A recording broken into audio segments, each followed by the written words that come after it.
Bien, là, on est en train de voir le nombre de participants. On va attendre. D'accord. En fait, ça s'affiche en bas de l'écran. Tu as le nombre de participants qui. D'accord, ok. Voilà, on va attendre tant que les gens pourront rejoindre donc, le webinar. Bon, j'espère que la journée n'a pas été trop dure. Ouais, Ça, c'était bien ça, dur. Ouais, c'est le mec, c'est un historique, ça ouais, rafle c'était... comme à tous. Et Ouais, c'est le mec, puis, merci. on va commencer ce webinar.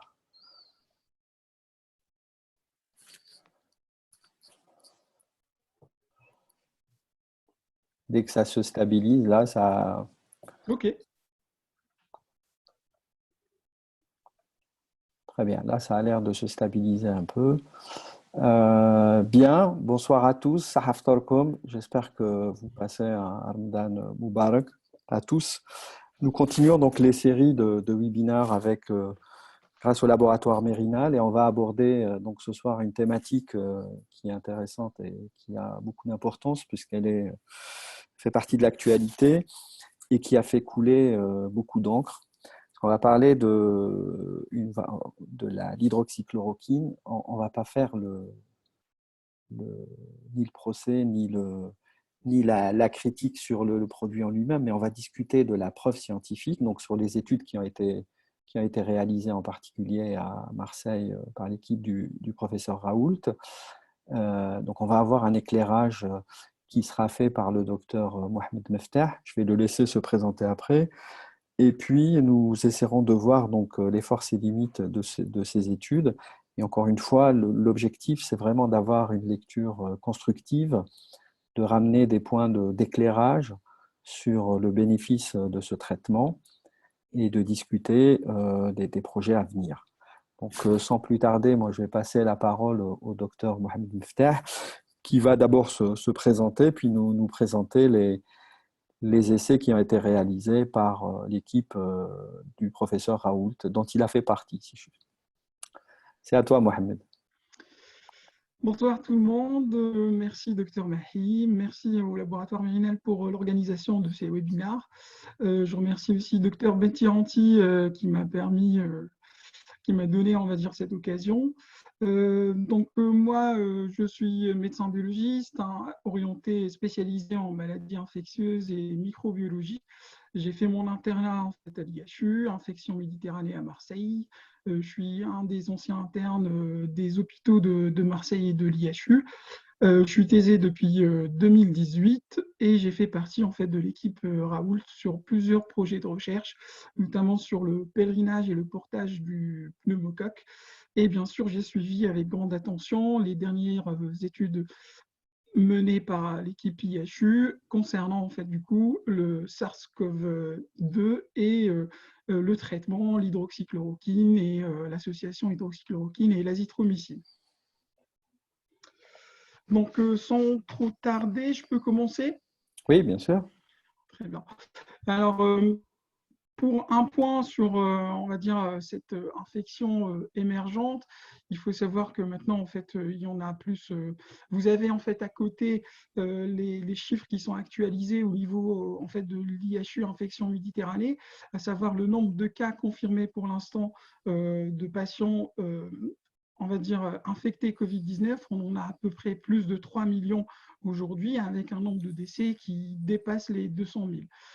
À Marseille, précisément, on a opté pour le dépistage massif de la population. On a ouvert les portes de l'IHU à tous les patients, qu'ils soient symptomatiques ou pas, pour multiplier les tests, ce qui est en fait une stratégie, disons, différente de ce qui a été pratiqué dans le reste du territoire français, où on a plutôt opté pour un dépistage des cas symptomatiques seulement, qui soit en fait du personnel médical ou pas. À Marseille, actuellement, on a à peu près 3160 patients sous hydroxychloroquine, azithromycine, et on a noté pour l'instant à peu près 15 décès. C'est un taux de mortalité, si je peux le dire, qui est bas par rapport en fait, au taux observé pratiquement dans toute la France et en Europe. Et à côté, vous avez les diagrammes en fait, qui représentent le nombre de tests pratiqués par jour à Marseille et aussi ailleurs.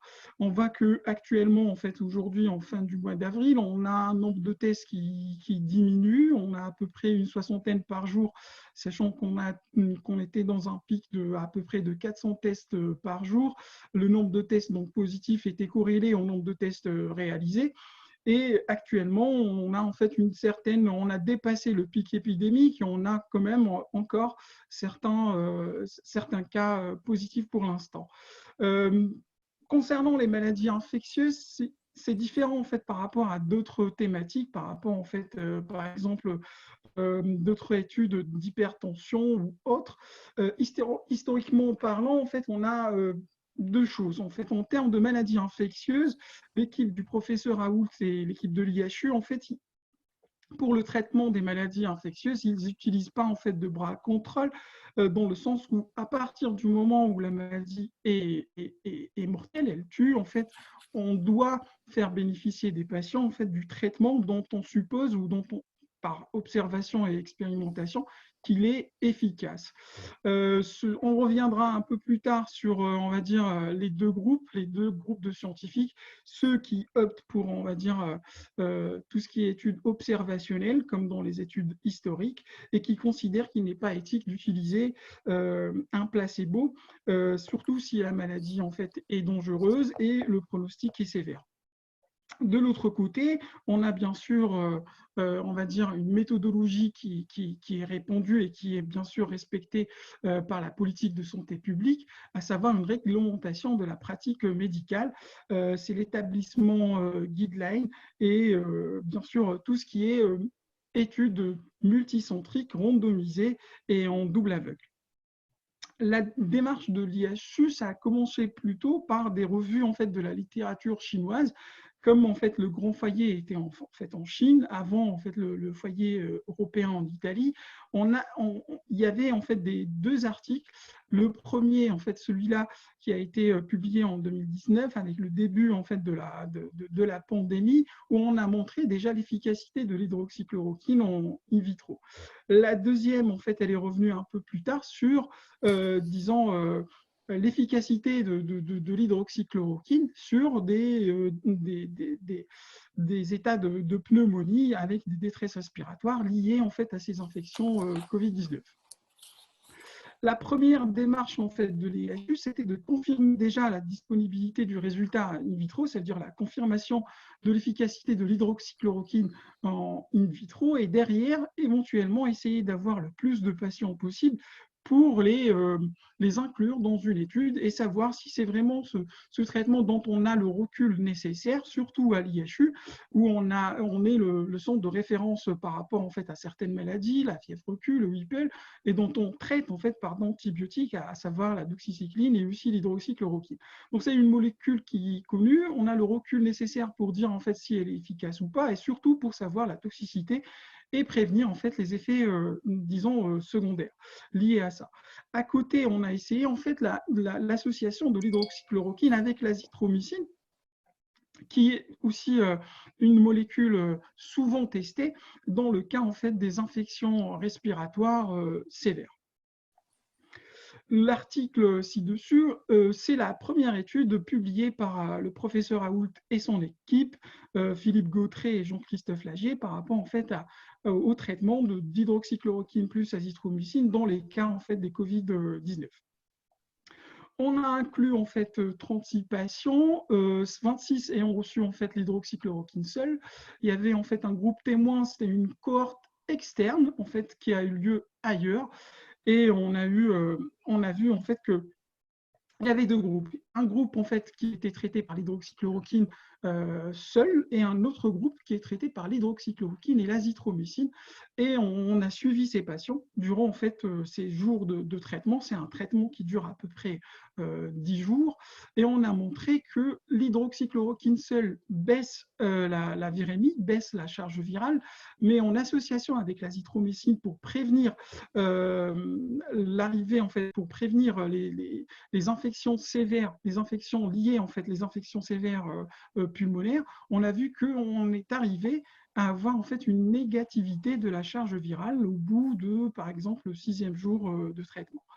Alors, bien sûr, dans ce cas-là, en fait, on peut se poser la question, comment on est sûr ou pas de l'efficacité du traitement? Est-ce qu'on va réutiliser le test? Le test, c'est des tests PCR qui se font en fait après en fait un prélèvement nasopharyngé et voir si on est encore porteur ou pas en fait de ce virus du Covid-19. Ci-dessous, en fait, le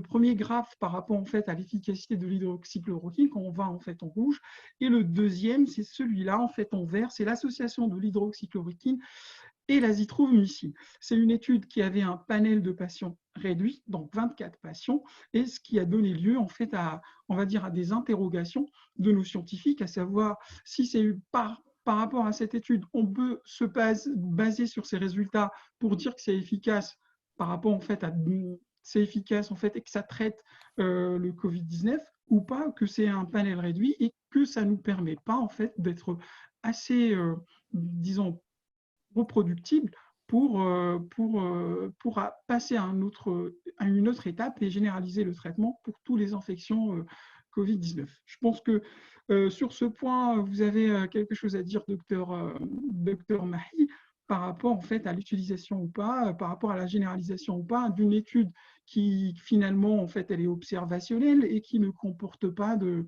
groupe contrôle. Ouais, très bien, mais je préfère que tu présentes l'étude, Mohamed, et puis après on Oui, fait un… oui, En attendant aussi les questions des participants. Oui, l'étude en elle-même, comme je disais, en fait, on avait en fait un groupe qui comprenait des patients donc Covid positifs. Donc la PCR est revenue positive chez des patients. En fait, ils étaient, disons, de symptomatiques à des patients en fait adressés en réa. La plupart de ces patients, le moyen âge de ces patients était de 51 ans. Les patients témoins à côté étaient de 37 ans. C'est des patients, soit ils ont refusé en fait le traitement, soit en fait des patients qui tout simplement en fait étaient ailleurs. Et c'est des patients qui étaient ailleurs en fait qu'à Marseille. Ils étaient aussi dans le sud, dans d'autres centres hospitaliers. Euh, à côté donc du coup, ces patients-là, en fait, ils ont reçu l'hydroxychloroquine en premier lieu pendant 10 jours. C'était 200 mg en fait 3 fois par jour pendant 10 jours. Et un autre groupe a reçu l'hydroxychloroquine plus l'azithromycine. Donc l'hydroxychloroquine a des doses de 200 mg 3 fois par jour pendant 10 jours. Et à côté de cela, l'azithromycine a raison de 500 grammes le premier jour, puis 200 mg par jour pendant les 4 jours qui ont suivi le traitement.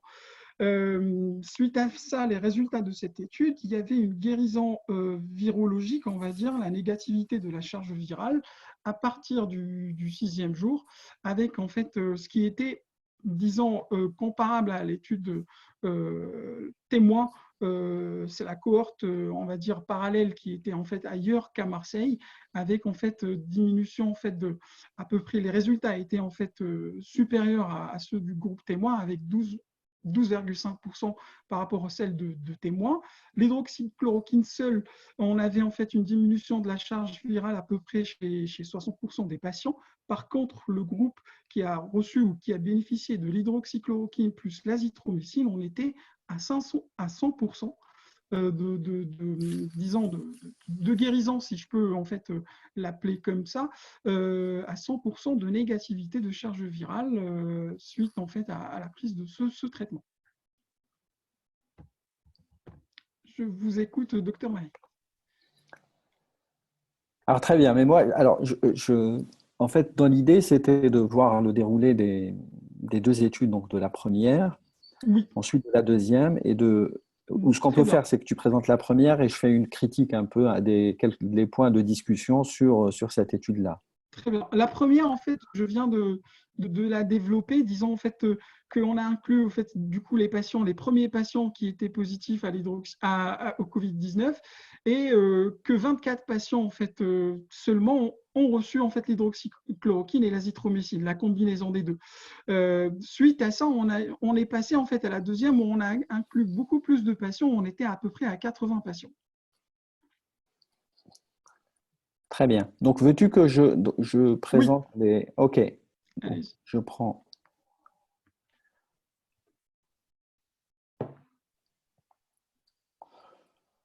Je dois enlever peut-être le Ouais, partage de exact. mon côté. Ouais. Très bien. Allez-y. Très bien, je vous donne la main. Ok, parfait. Vous voyez les slides? C'est Oui, bon? je les Ok. vois, ouais. Donc, l'idée, c'est que cette première étude a créé un certain malaise au sein de la communauté scientifique. Alors, il est bien évident que il ne s'agit pas ici de remettre en question l'intérêt de l'hydroxychloroquine dans cette indication-là, ni de critiquer l'approche, j'ai envie de dire, dans un contexte qui est difficile, puisqu'on est tous dans une crise sanitaire pour laquelle il faut des réponses urgentes.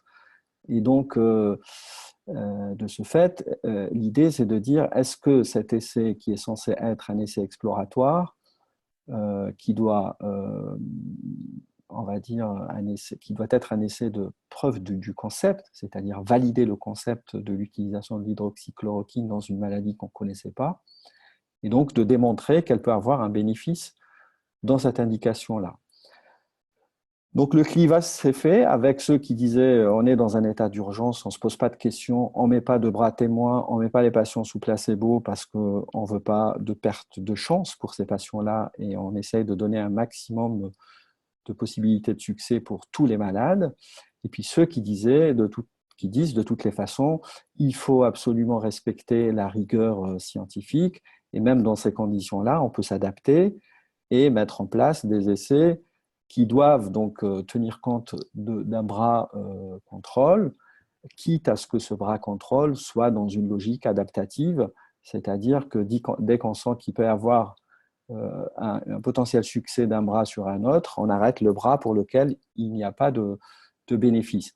Donc là, la problématique qui est posée, c'est celle du facteur temps en situation de crise majeure. Et donc, c'est un peu toute la réflexion qu'on doit mener, pas aujourd'hui, parce que ce n'est pas la question qui est posée, mais simplement par rapport au projet qui a été réalisé et à la critique qu'on peut avoir sur cet essai, preuve du concept.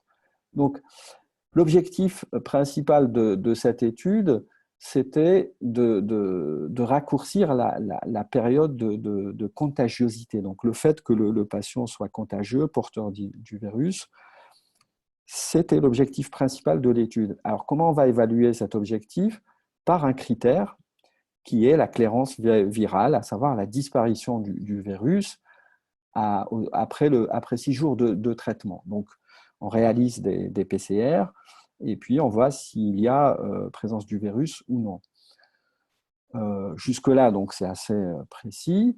Je ne reviens pas sur les critères parce que bon, elles ont été détaillées, mais simplement dans le protocole, il a été décidé donc de classer les patients selon 3 catégories: ceux qui étaient asymptomatiques, ceux qui avaient une infection des voies respiratoires supérieures, donc une rhinite, une rhinopharyngite, c'est une maladie qui est modérée, et puis ceux qui avaient une maladie un peu plus grave et qui présentaient des signes d'infection respiratoire, telle une pneumonie, ou qui étaient en détresse respiratoire et qui nécessitaient une hospitalisation. Donc, dans tous les cas, voilà, on a 3 catégories de patients qui ont été inclus dans l'étude. Alors là, une première réflexion, c'est qu'il faut revenir à l'histoire naturelle de cette maladie et à son évolution. Donc, comme on peut le voir sur cette slide, c'est assez hétérogène puisque si on prend les 30% qui sont quasiment asymptomatiques et qui ont effectivement un degré de contagiosité qui est avéré, en particulier les premiers jours de l'infection, et puis ceux qui ont une maladie qui est plus ou moins modérée, mais qui va avoir un syndrome grippal un peu intense, mais qui ne va pas nécessiter d'hospitalisation, et cela, c'est 85% de la population. Restent les 15% pour lesquels va se poser le problème de la prise en charge. Donc cela, il y a un risque de mortalité parce qu'in fine, ils vont faire l'orage cytokinique qui va induire la détresse respiratoire et l'hospitalisation avec une prise en charge lourde qui nécessite une prise en charge. Donc la question qui est posée là, c'est le profil des patients, et quand on prend tous ces profils de patients, sommes-nous dans une situation où on est en train d'analyser une population qu'on peut appeler homogène? Donc, c'est une question qui est posée, vu effectivement l'hétérogénéité des tableaux de cette maladie. Une fois qu'on a posé ces questions-là, on revient au groupe dit témoin négatif qui a été pris dans l'étude. Donc, ce groupe témoin négatif, c'est essentiellement des patients qui n'ont pas été traités ou qui ont refusé le traitement ou qui ont été pris en charge dans des centres autres que celui dans lequel a été réalisé l'essai thérapeutique. Donc, c'est aussi un groupe qui est très, très hétérogène. Donc, là aussi, c'est une question qu'on se pose en termes de méthodologie de l'essai. Est-ce que c'est un groupe contrôle qu'on peut considérer comme étant suffisamment représentatif pour être comparé au groupe de patients qui ont été traités? La question reste posée. Par ailleurs, le critère principal d'évaluation, il est basé sur la présence ou non du virus, donc réalisé par un examen par PCR. Et cet élément est important parce que, en fait, il a permis de faire ce qu'on appelle le calcul de sujets nécessaires à inclure dans l'étude. Alors, les auteurs ont expliqué ce point en disant que pour nous, si on arrive à avoir 50% d'élimination, donc ce qu'on appelle la clairance virale, au 6e jour du traitement, on pense qu'on a réalisé un succès thérapeutique avec le traitement qui a été évalué dans le cadre de cet essai.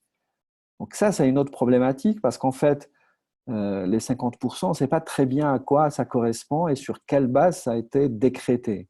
Je pense que c'est un point sur lequel moi, je poserai la question au docteur Ftach pour qu'il nous ramène peut-être quelques éléments de réponse. En fait, si on dit 50%, est-ce que c'est 50% des 42 patients qui ont été, 48 patients qui étaient prévus d'être inclus dans l'étude, c'est-à-dire 24, est-ce que parmi les 24, si on a 50% d'efficacité, donc de clairance virale, on considère que qu'on a un succès thérapeutique, ou bien, ou est-ce que sur les 24 du groupe hydroxychloroquine, si on a plus de 12, en fait, c'est ce chiffre de 50%, ce taux de 50% qui pose problème, parce qu'il n'est pas suffisamment étayé en termes de preuves scientifiques. Donc, si je m'arrête uniquement sur le design de l'étude, donc cette étude s'appuie sur un effectif qui est faible, qui est déterminé par un calcul qui n'est pas reproductible, puisque jusque-là, les 50%, ça a été un choix aléatoire pris par les investigateurs. On n'avait pas de randomisation, puisqu'on a décrété que de toutes les façons, on va prendre les patients consécutifs qui arrivent au centre de Marseille, et puis le groupe contrôle, il est constitué des patients qui arrivent dans d'autres centres ou qui ont refusé de participer à l'étude ou qui ont été exclus pour X raisons. Voilà. Et puis enfin, le critère d'évaluation étant la disparition du virus au terme du 6e jour du traitement, c'est vrai qu'on aurait aimé souhaiter qu'il y ait, au même titre qu'on base une hypothèse sur le bras des patients traités, qu'on puisse avoir aussi une appréciation du succès attendu chez les patients qui ne sont pas traités. Car finalement, dans cette maladie, on a vu que plus de 85% des patients pouvaient guérir spontanément sans aucune intervention, qu'elle soit thérapeutique ou procédure un peu lourde de prise en charge.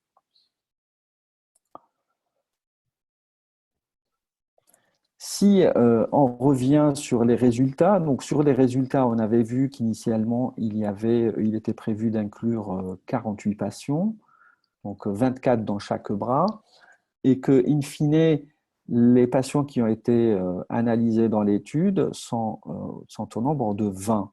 Et quand on compare les populations entre elles, donc les populations de patients traités et les populations de patients en contrôle, on voit qu'il y a quelques petites différences, qu'elles soient un peu sur l'âge, mais également entre la répartition des patients qui présentaient un Covid grave, ceux pour lesquels il y avait nécessité d'avoir une intervention un peu plus agressive sur le plan de la prise en charge. Il y avait 6 patients qui présentaient une pneumonie dans le groupe traité versus 2 patients dans le groupe contrôle.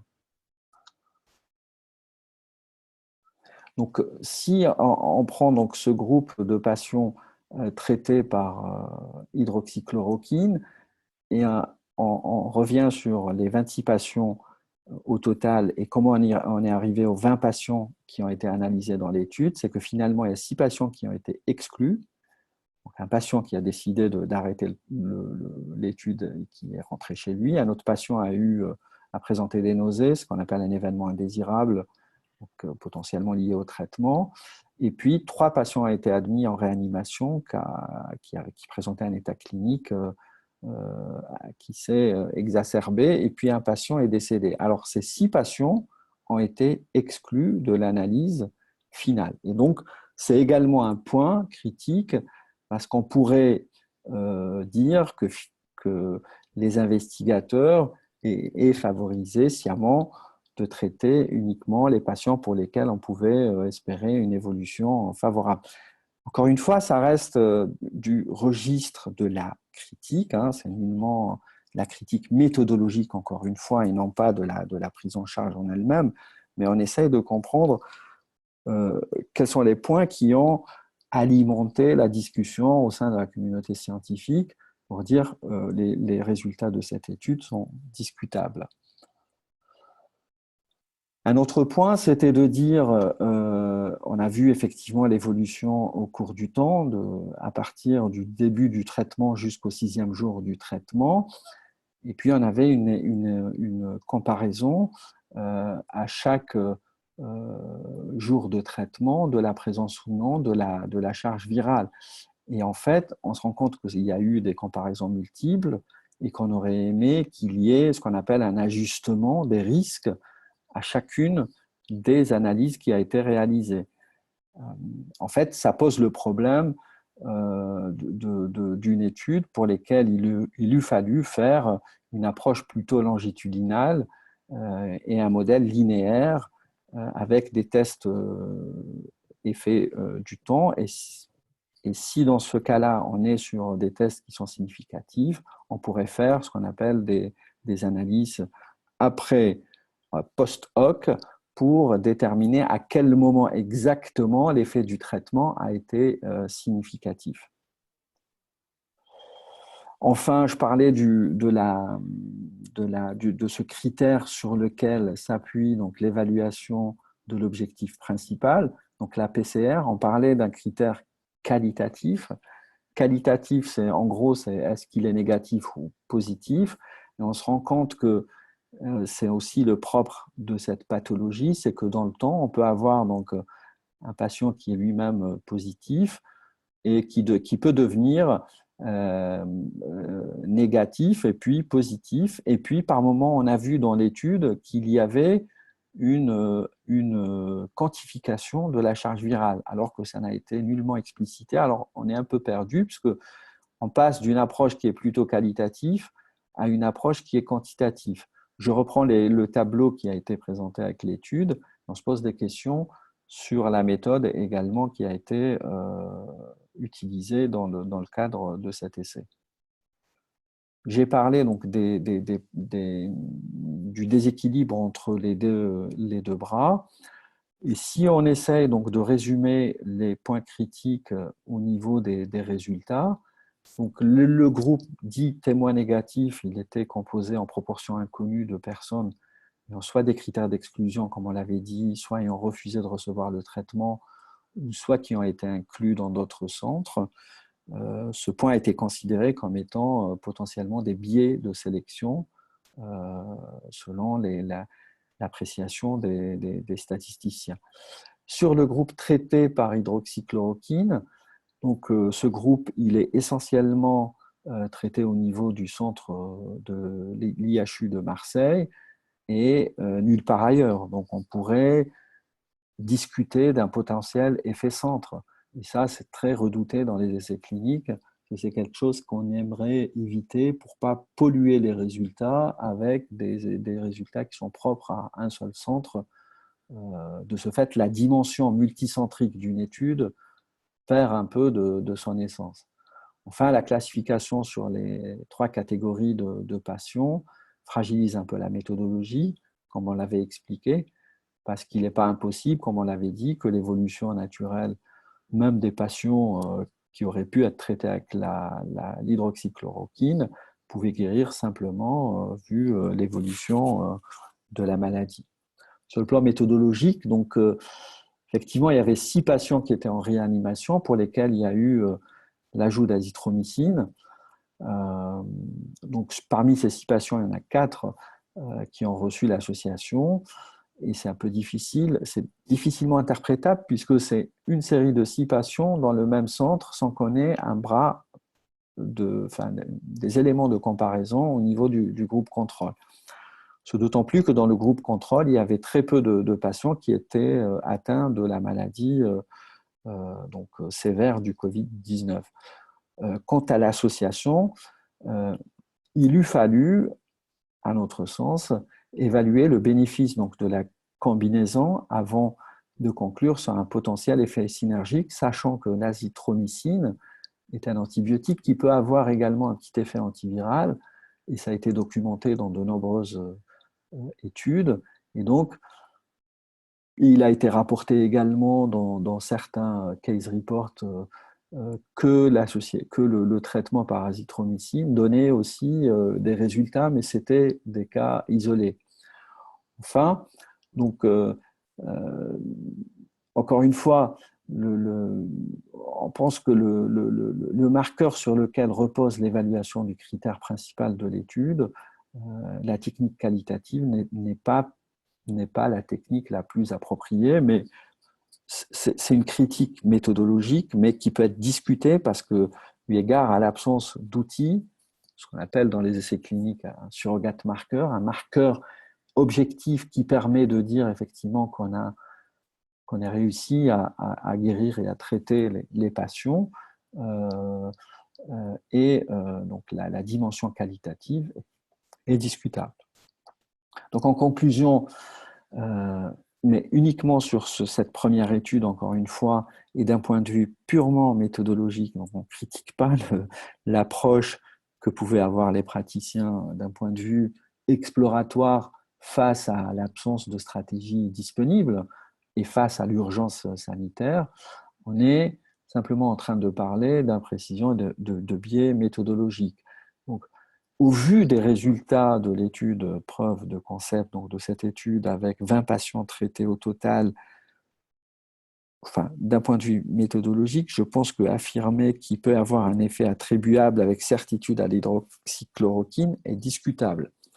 Et l'association donc, de l'hydroxychloroquine avec l'azithromycine chez seulement 6 patients, sans qu'on puisse contrôler par ailleurs sur une prise en charge adaptée avec les procédures qui sont réalisées dans d'autres centres, ne donne pas suffisamment d'appui par rapport à l'association de cette stratégie. Enfin, les études randomisées qui sont en cours pourront certainement donner plus d'informations sur et la combinaison et la stratégie d'hydroxychloroquine dans cette indication et ou associée avec des immunomodulateurs ou des inhibiteurs d'interleukine, comme il a été vu sur certains essais. Donc, d'un point de vue général, c'est simplement une critique sur l'approche méthodologique et non pas sur l'approche exploratoire, encore une fois, pour dire qu'il est difficile de conclure sur un effet concluant par rapport à l'expérimentation dans le cadre de ce projet qu'on a fait, de cette étude qui est plus d'un point de vue exploratoire que d'un point de vue preuve du concept. Voilà, j'en ai fini et je repasse la parole au docteur Mouftah pour enrichir la discussion. Merci, docteur Mahi. Je vais revenir sur du coup, ma présentation. Mm-hmm.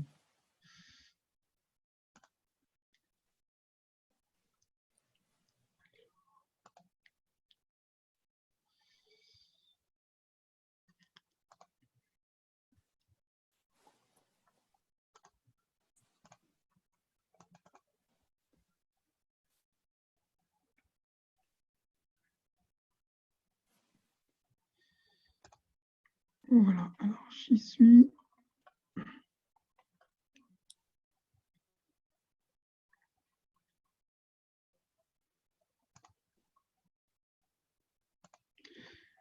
Alors, je vous ai bien écouté, docteur Mahi, mais par exemple, on a bien parlé en fait par rapport euh, en fait, aux patients qu'on peut inclure en fait dans nos études. Il faut, comme vous l'avez bien dit, il y a des patients qui sont asymptomatiques, qui présentent peut-être une fièvre ou une pharyngite, à des patients qui présentent d'emblée et rapidement en fait un syndrome de détresse respiratoire aiguë. Cela fait que 20% quand même, ou 15% des patients, on va dire, ils ont un état de sévère jusqu'à compliqué, où le pronostic vital est en jeu. Est-ce que dans ce cas-là, vraiment, en fait, je parle on va dire expérimentalement parlant, est-ce que c'est difficile, en fait, d'avoir cette population-là et à ce moment-là, en fait, introduire l'hydroxychloroquine et l'azithromycine, sachant que des patients, en fait, qui sont en réa, ils vont, en fait, plutôt avoir des complications qui sont liées autres en fait à leur hospitalisation en réa que la pathologie en elle-même. Cela fait que en fait on se pose des questions par rapport en fait au choix de la population à inclure en fait dans ces études-là. Donc je C'est reviens. un point très important, parce qu'en fait, Oui. il y a des études qui ont été publiées, notamment l'étude sur le remdesivir en compassionnel, qui s'intéressait uniquement aux patients qui étaient en réanimation. Donc là, on a une population homogène de patients qui ont présenté un syndrome de détresse respiratoire et qui ont nécessité une hospitalisation avec recours à une ventilation mécanique Artificielle. artificielle. Donc, et là, on est plus ou moins sur une population homogène. Mais encore une fois, je pense que le contexte, l'urgence, Oui. comment dirais-je, le fait d'être un peu démuni face à la prise en charge des patients et puis le flux de patients qui devient incessant, imposait effectivement une décision de la part des soignants. Le point qui aurait pu être discuté, c'était plus, et ça c'est une problématique qui va au-delà de ce que peut décider un seul centre, c'est comment on n'est pas arrivé à discuter de façon pluridisciplinaire, multicentrique, avec des centres de référence et à mettre en place très vite un essai rigoureux. Ça a été fait plus tard avec l'essai Discovery. On va en parler, vous allez le présenter après. Mais je pense que l'idée, c'était de dire, OK, même face à l'urgence, je pense que le choix de l'hydroxychloroquine était très pertinent du fait effectivement du recul qu'on avait sur le produit, la balance bénéfice-risque, même s'il a une marge thérapeutique qui est étroite, puisque l'effet bénéfique et l'effet toxique, l'espace entre les deux est très réduit. Et puis, l'effet immunomodulateur du produit était intéressant. Donc, on pouvait avoir sur le rationnel du choix du traitement quelque chose qui était tout à fait pertinent et adapté. Après, c'était face à, à l'hétérogénéité des profils de patients que se posait la question dans un essai qu'on voulait être rigoureux, Oui. voilà, et pour lesquels il fallait donner effectivement des résultats qu'on espérait voilà, Rapidement, ouais. rapidement. Alors, donc, suite à ça, en fait, à cette étude dont on a vu en fait que le panel des patients inclus était réduit, était en fait à 24 patients, on est passé en fait à une inclusion de plus de patients à 80 patients. La moitié était aussi en fait avait un âge inférieur à 52 ans et qui ont été suivis donc de 6 à 10 jours au courant du mois de mars en fait à l'IHU. Vous voulez Tous, ils ont. partager les slides? Parce qu'on les voit Oui, pas. ah, vous les voyez Ouais, pas? ouais, Alors, non, on les voit pas. je reviens Il faut dessus. faire un partage d'écran. Ouais. D'accord. Suite. Ça veut. Alors, partage de l'écran. Très bien. Donc, j'étais là. Ouais. Non, celle-là, c'est juste après. Donc, j'étais là, en fait, après, on a pu inclure beaucoup plus de patients. On était à 80 patients avec, en fait, un âge moyen de 52 ans. Tous ces patients, en fait, ont été suivis pendant une période de 6 à 10 jours au courant du mois de mars, en fait, à l'IHU. Et tous ces patients, ils ont bénéficié de l'hydroxychloroquine et l'azithromycine. 65 de ces patients, c'est-à-dire 80%, ont connu une évolution favorable. Et là aussi, on est un peu disons, vague par rapport en fait à l'évolution favorable. Est-ce que c'est une évolution favorable qui a été bien sûr constatée cliniquement parlant, ou c'est une évolution favorable avec un test en fait qui revient, un test PCR qui revient bien sûr négatif. Ces 65 patients sont sortis donc de l'hôpital au bout de moins de 5 jours en moyenne. Un patient de 74 ans était toujours en soins intensifs et il a eu une évolution défavorable, et un autre de 86 ans est décédé. Par la suite aussi, en fait, c'est toujours en fait dans la même suite de la première étude. On peut en fait à ce moment-là dire que finalement, plus on va inclure des patients et plus ils vont bénéficier de l'hydroxychloroquine, l'azithromycine à un stade disons, un stade précoce de la maladie, va favoriser en fait cette évolution favorable, ou plutôt à partir du moment où on n'a pas une population en fait homogène, comme vous l'avez bien dit, c'est un peu difficile le suivi et la constatation de l'évolution favorable en elle-même. À côté, en fait, on a eu plusieurs médecins prescripteurs en dehors de Marseille qui optaient pour cette combinaison des deux traitements pour dire finalement, bah, j'ai un retour positif pour ces patients-là.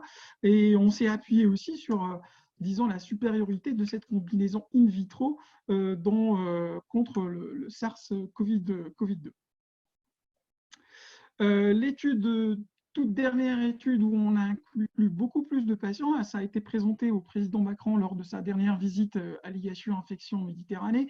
On a inclus 1060 patients, c'est des nouveaux patients testés et diagnostiqués Covid-19, c'est aussi une étude observationnelle, du coup non contrôlée et non comparative, en fait, comme ça a été fait pour les 24 premiers patients, et ils ont traité au moins pendant 3 jours par la combinaison hydroxychloroquine-azithromycine. À partir du moment où on avait le diagnostic, on les a suivis pendant 9 jours, et nos critères de jugement étaient donc le décès, l'aggravation clinique, c'est en fait l'admission en réa, et aussi la persistance de la virémie au-delà du 10e jour du traitement.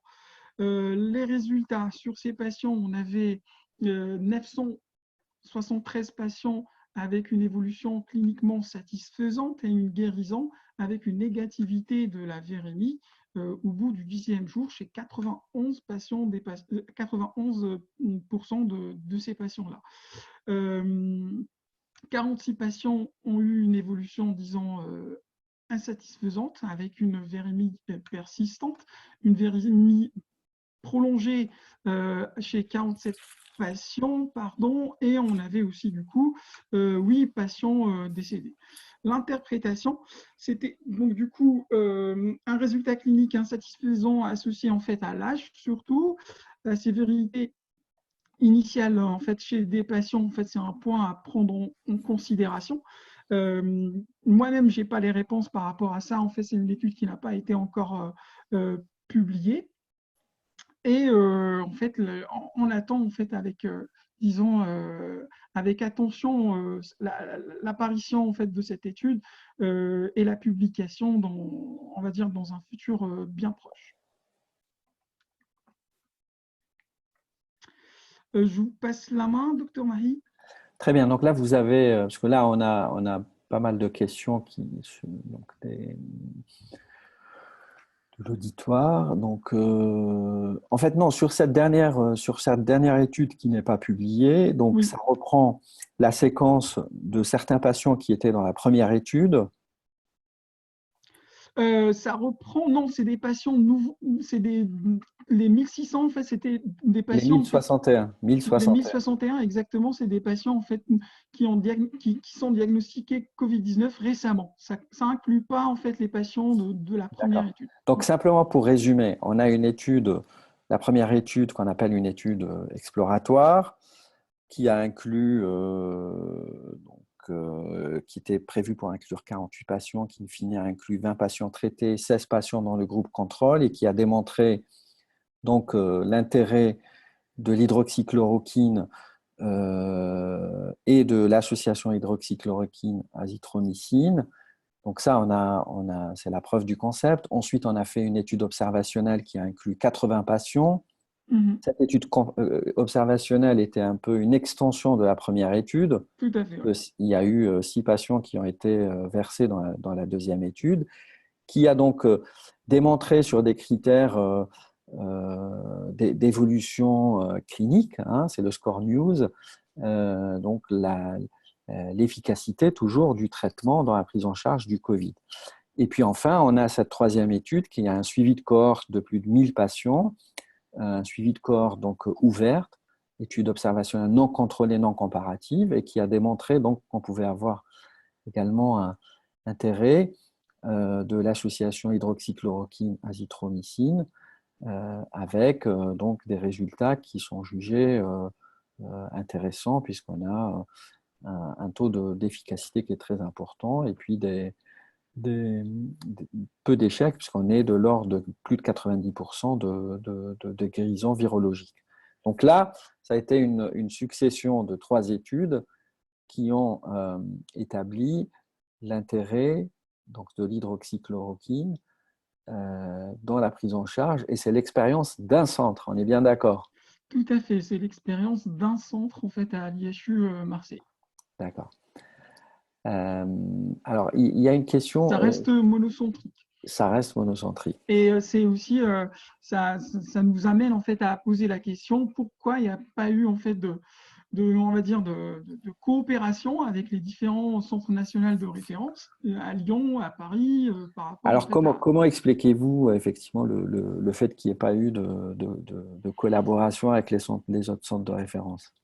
Est-ce que en fait c'est dû juste parce que voilà il y a eu une incompréhension par rapport en fait au professeur Raoult qui a voulu, disons, qui était le premier en fait à en parler et qui n'a pas eu beaucoup d'adhérents au sein en fait du comité scientifique lui-même, ou parce que tout simplement en fait c'est en dehors de cette étude et on va dire en dehors de l'étude clinique, c'est en rapport avec l'IHU qui se veut leader en fait en matière de maladies infectieuses et qui peut déplaire à certains scientifiques parisiens.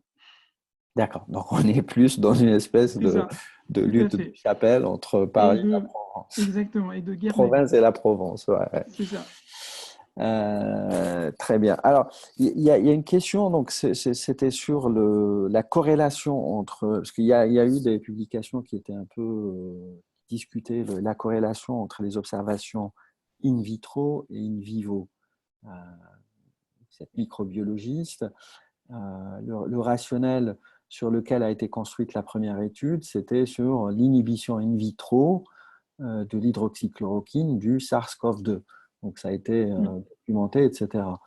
Et puis, il y a eu d'autres études qui disaient, de toutes les façons, on n'a pas de corrélation sur ce niveau d'inhibition. Qu'est-ce qu'on peut dire par rapport à ça?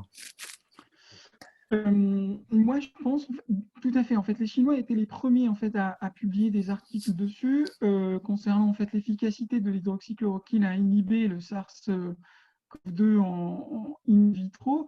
Euh, je pense qu'on avait en fait en Europe, mais en France aussi, euh, disons, on n'a pas pris ce pôle d'Extrême-Orient, en fait, qui est la Chine, en considération par rapport aux résultats publiés. Ils étaient les premiers, en fait, à avoir et à connaître, en fait, cette épidémie, et ils étaient aussi les premiers, en fait, à publier leurs résultats. Et le professeur Raoult lui-même, il a eu, on va dire, l'occasion d'en visiter pas mal de centres cliniques et de recherche en Chine et il montrait en fait assez, disons, assez confiance en fait à ses collègues et confrères chinois pour éventuellement déjà confirmer chez lui, on va dire, le résultat de ces études-là publiées avant lui. Déjà, il a commencé en fait par remontrer en fait l'efficacité in vitro par rapport en fait aux patients et par rapport en fait à la souche qu'on avait nous-mêmes et la culture en virologie dans des laboratoires spécialisés aussi de P3 dont l'IHU le détient en fait au sein en fait de cette on va dire cette enceinte. Et puis derrière ça en fait ça a donné lieu à ces études, la première, la deuxième, puis la troisième qu'on vient de développer. Très bien. Alors, l'hydroxychloroquine, finalement, est-ce que son effet, parce que la maladie, elle est un peu bimodale. Elle a un effet, il y a une maladie virale, ensuite il y a une maladie immunologique avec l'orage cytokinique. L'efficacité de l'hydroxychloroquine, donc elle inhibe. Est-ce que ce qui a été démontré donc sur l'inhibition virale est le seul bénéfice qu'on peut avoir, ou bien est-ce qu'on suppute également qu'il peut y avoir un effet immunomodulateur sur l'orage cytokinique? Personnellement, je n'ai pas de recul nécessaire pour vous dire si ça a un effet immunomodulateur ou pas. D'après en fait l'article que j'ai eu l'occasion en fait de lire le premier article chinois, il parlait en fait on va dire de blocage de la multiplication virale, mais j'ai pas vu en fait d'effet immunomodulateur ou autre. Ils en parlent pas. D'accord. Alors, on a des questions sur des questions, mais qui sont plus sur de l'ordre de l'utilisation de l'hydroxychloroquine dans le lupus. Et on a une question sur l'antériorité et sur le nombre de patients qui sont traités pour cette pathologie. Alors, il n'y a pas de chiffres précis, mais beaucoup de patients sont traités avec du plaquenil, hein, que ce soit Oui, pour le lupus ou pour la polyarthrite rhumatoïde. tout à fait. Mais les doses ne sont pas les mêmes, parce que en l'occurrence, là, c'était 200 mg fois 3 par jour, donc on est sur des Mhm. doses quotidiennes de 600 mg. Mais dans la maladie lupique ou dans les maladies inflammatoires, on est de l'ordre de 400 mg. Donc on est un palier au-dessus dans, dans cette pathologie. Sur le profil de tolérance, il n'y a pas eu à ce jour une remise en question de la balance bénéfice-risque de l'hydroxychloroquine dans le traitement des maladies inflammatoires. Donc il n'y a pas eu de signe d'alerte ou de pharmacovigilance pouvant remettre en question l'utilisation de l'hydroxychloroquine dans ces pathologies. Voilà. Alors, qu'est-ce qu'on a comme d'autres questions? Alors, on nous dit quoi de neuf dans l'étude Discovery? Euh, Alors oui, pour l'étude Discovery et dans un souci en fait de productibilité des résultats et des études menées par l'IHU, c'est en fait un essai clinique européen qui a été mis en place par l'INSERM, par l'unité de recherche. Et là aussi, en fait, il y a eu un conflit entre l'IHU et l'INSERM, et j'en passerai.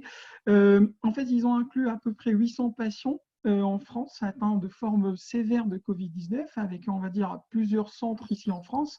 Je crois 25 centres au total, dans l'hôpital de Bichat, un centre à Nantes, à Lille, à Strasbourg et à Lyon. Et le total de patients inclus était en fait de 3200 dans toute l'Europe. C'est un essai à caractère adaptatif, exclusion rapide des traitements inefficaces, et on a gardé en fait que certaines molécules qui émergent, et ces molécules qui ont montré leur efficacité. À savoir, en fait, on a laissé des antiviraux, le remdesivir, le lopinavir et le ritonavir, qui a été déjà testé par une équipe et publié dans le New England, où ils ont montré aucune efficacité, aucune amélioration clinique pour les patients et pas d'annulation de la VRMI. Et de l'autre côté, le lopinard plus le ritonavir et plus l'interféron bêta. Et on va dire, à côté, on a utilisé aussi l'hydroxychloroquine, mais à dose aussi de 400 mg, pas les doses en fait utilisées par l'IHU, à savoir les 600 mg journaliers. L'attribution, c'était une attribution aléatoire de ces patients-là. Et bien sûr, c'était un essai ouvert. Et on avait comme jugement en fait, l'analyse de l'efficacité de ces traitements-là, qui est évalué 15 jours après en fait, l'inclusion des patients, c'est-à-dire 15 jours après que ces patients-là ont bénéficié en fait, des traitements, à partir du moment où il y a une stabilisation des états de ces patients-là. Pour l'instant, on n'a pas encore de résultats de l'étude Discovery. On en parle comme quoi les résultats, ça sera le début du mois de mai, et on attend avec attention les résultats de ces patients inclus, qui finalement, en fait, c'était on va dire, un vrai essai clinique niveau méthodologique multicentrique déjà. Et dans les résultats ne dépendent pas que de l'équipe Raoult et Liège. Alors, juste un point pour compléter sur l'essai Discovery. C'est vraiment un essai à plusieurs bras, comme il vient d'être dit. Et puis, c'est un essai adaptatif, c'est-à-dire la définition d'un essai adaptatif. C'est si on s'aperçoit qu'il y a un bras pour lequel, au décours des analyses intermédiaires qu'on réalise en milieu d'essai, pour lesquels les résultats ne sont pas concluants, on peut l'arrêter. Et ça a été le cas pour un des bras. Alors, ils n'ont pas tout donné comme information, mais il a déjà été dit qu'un des bras de l'essai Discovery a été arrêté pour inefficacité de la stratégie. Ce qu'il faut savoir également, c'est qu'on n'est pas sur une logique d'un traitement, c'est-à-dire on donne un traitement A, mais on est sur des logiques de stratégie thérapeutique. Donc, on associe des traitements avec des mécanismes d'action qui sont différents, qui peuvent être effectivement des antiviraux puissants ou qui peuvent être des immunomodulateurs, comme il a été démontré avec l'inhibiteur de l'interleukine 6. Alors, sur la question qui a été posée également sur l'effet de l'hydroxychloroquine, c'est une des critiques aussi qu'on pourrait avoir sur le premier essai de Raoult, c'est-à-dire qu'on prenait des patients, il y a pour mémoire 3 catégories de patients, asymptomatiques, symptomatiques avec des signes modérés ou symptomatiques avec des signes graves. Mais simplement, ce qui était difficile, c'était de dire à partir de quel moment ils étaient infectés, et donc on n'avait pas l'antériorité de l'infection par le SARS-CoV-2.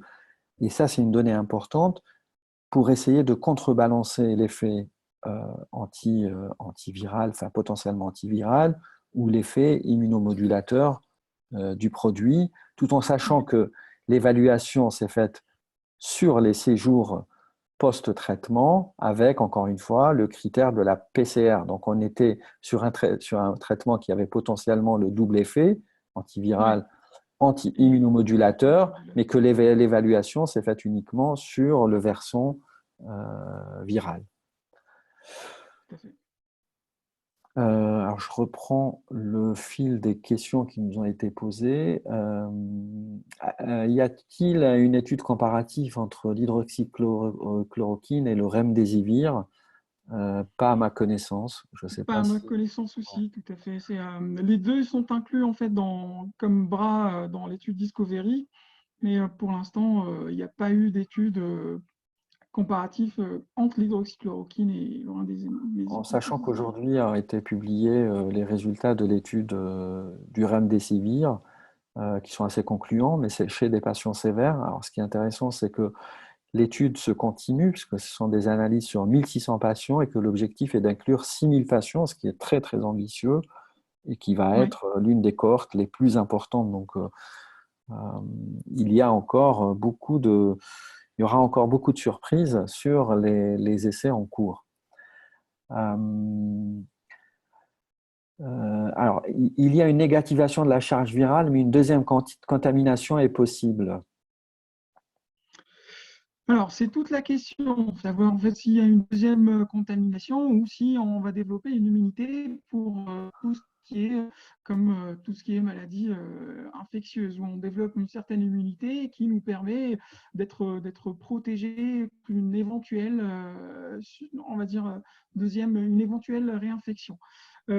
Pour cela aussi, on n'a pas de recul. Il faut savoir que c'est quelque chose qui est de nouveau, on n'a pas le recul nécessaire pour savoir. On parle de certains patients qui ont été réinfectés après en fait guérison, mais est-ce qu'ils étaient bien, on va dire, sains à un certain moment avec des tests revenus positifs où on a aussi un biais préanalytique pour des tests comme la PCR, où tout simplement ça dépend, en fait, c'est technicien dépendant et ça dépend de la profondeur du prélèvement.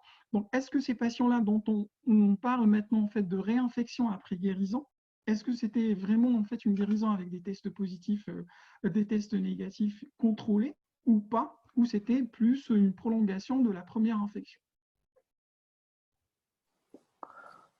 D'accord. Donc ça, c'est effectivement un point important, puisque Tout à fait, ouais.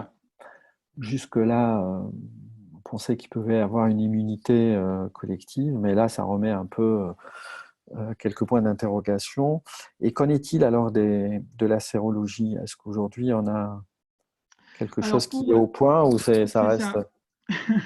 C'est toujours la même chose. C'est en fait des tests, si on a sûrement en fait au CNR, c'est le CNR, le Centre national de référence de Lyon de sérologie bactérienne et virale, qui sont en train de mener aussi des études. Ils comparent plusieurs tests rapides de sérologie, à savoir c'est des tests qualitatifs, donc il n'y a pas de titrage des anticorps. Je veux dire, il n'y a pas de quantification en fait de ces anticorps-là, des G et des M. On parle surtout en fait de savoir si on est immunisé, donc à savoir avoir les anticorps, les IgG, ou si on est encore en train de faire l'infection, avoir les IgM et les IgG, ou plutôt si on vient on fait une infection, c'est récent en fait, l'infection est récente, on n'a que l'apparition des M et pas encore l'apparition des G.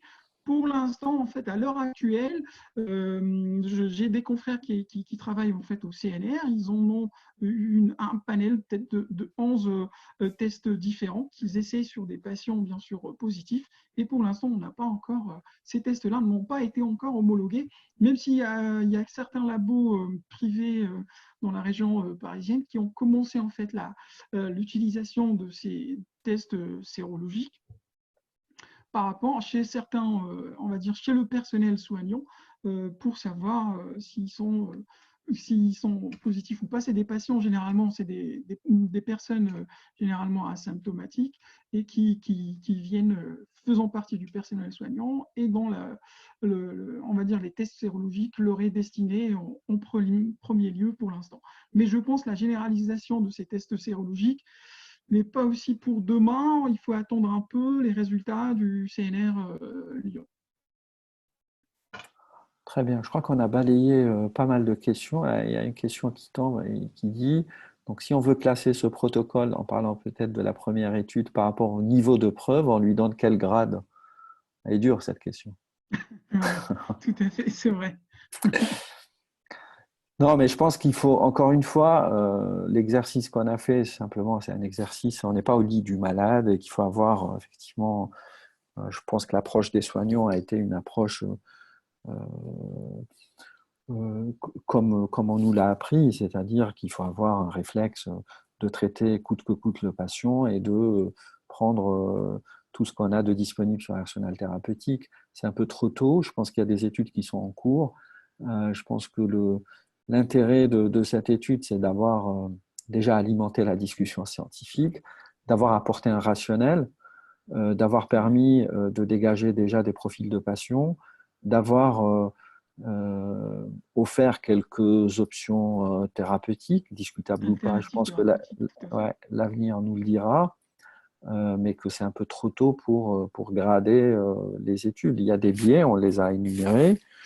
Voilà. Après, il y a des choix qui ont été faits, comme en Algérie, hein, qui sont de toutes les façons des choix en fonction de l'organisation des soins, du système de santé. Tout le monde n'a pas les lits de réanimation disponibles, les appareils adéquats pour faire face au flux de patients. Et je pense que les stratégies qui ont été adoptées, ce sont des stratégies de bon sens. Voilà, on n'est pas là pour critiquer les choix qui ont été faits de toutes les façons qui doivent être faits dans ces conditions-là. Très bien, je pense on a balayé un peu toutes les questions. Je ne vois pas de nouvelles questions. En tous les cas, merci. On est 110 participants que je remercie aussi. Très bon. Ça a été une Sahara de Ramadan riche Tout à fait, en enseignement. en enseignement et en discussion scientifique. En tous les cas, merci beaucoup, docteur Ftah, et puis bonne Merci. continuation. Et Le merci plaisir est pour moi. au Je vous remercie. laboratoire Mérinal de nous avoir donné l'occasion de Pour discuter parler. de ces thématiques en espérant avoir répondu à certaines de vos questions. Et je vous invite à aller relire donc, les publications qui sont très intéressantes d'un point de vue scientifique, mais également d'un point de vue pédagogique. Alors, Merci, bonne soirée à tout le monde et Sahar Mdankoum encore une fois. Merci, bonne soirée à tout le monde. Merci pour votre participation et pour vos éclairages, docteur Mahi. Je Merci, remercie cher donc confrère. docteur Bentiranti et tout le personnel du laboratoire Mérinal. Je vous souhaite un bon mois du Ramadan et on se tient au courant par rapport aux nouveautés concernant le Covid. Super, merci beaucoup. Merci à vous. Au revoir. Au revoir.